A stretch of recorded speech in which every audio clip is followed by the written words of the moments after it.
Before anything else, in just 11 days, Jose Marichan will once again be singing in the malls. But up to now, the Golden State Warriors still haven't signed anyone. It's like their general manager, Mike Dunleavy, is stuck listening to Green Day's Wake Me Up When September Ends. Steph Curry himself has spoken up, calling for the team to sign competitive players, especially defensive guards, if they want to keep up. That's why Draymond Green recently took a shot at Haywood Highsmith, saying, "Is this really the guy you're putting next to Jimmy Butler in Miami's starting lineup?" This came after Golden State tried to add Drew Smith to their roster.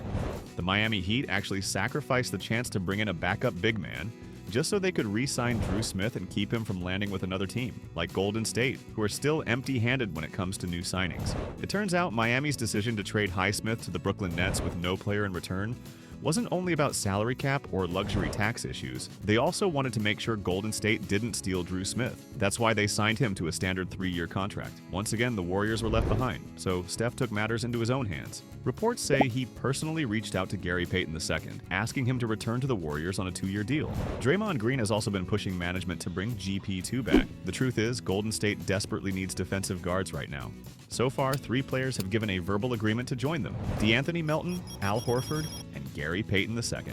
Remember last season? Steph already said he didn't want the Warriors to become a bottom feeder, especially after losing Klay Thompson. They struggled to add players by the 3rd week of the season. Even though Steph got injured in Game 1 against Minnesota, the Warriors still avoided the play-in tournament and made it to the playoffs. This time, Steph has made it clear he doesn't want to fight through the play-ins. He wants the team to go straight into the playoffs next year. But to make that happen, the Warriors still need to sign 7 players, including 2 on 2-way contracts. Even with 3 verbal agreements already, they're still short of 4 players. Right now, Golden State is the only team that hasn't signed a single contract player. The main reason? The standoff with Jonathan Kuminga. That's why Steph is now calling on the front office to make moves. He's confident they'll get the lineup together before the season begins. As long as he has Draymond Green and hopefully another Butler-type player, he believes they can still compete. But here's the catch: the Warriors must get signings done before September 29th.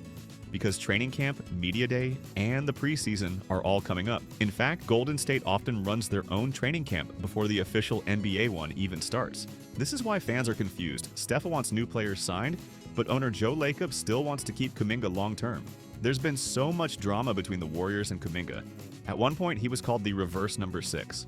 Basically the 9th man on the team, sitting on the bench. Now he's reportedly unwilling to accept any contract worth less than $30 million per year. But because of all this drama, Kuminga's reputation has taken a hit since last season. Even if he enters free agency next year as an unrestricted free agent, it'll be tough for him to get that $30 million per year deal he wants. Why? Well, according to reports, Kuminga already sees himself as being on the same level as Scottie Barnes and Cade Cunningham. Not just all-star level, but franchise cornerstone level. So when Steph emphasizes that the team needs a defensive guard like Gary Payton II, sure, Steph compliments Kuminga in public interviews, but he never directly says the Warriors must keep him. On the other hand, Mike Dunleavy once said Golden State was willing to spend whatever it takes to reach the finals again. But when it comes to Kuminga, they've never given him that kind of trust. Right now, it's clear Golden State is in a rebuilding phase. Still, they're holding on to one last push for Steph. Curry has already said before, "Don't sacrifice the team's future for me." That includes the draft picks, and yes, that includes Jonathan Kuminga.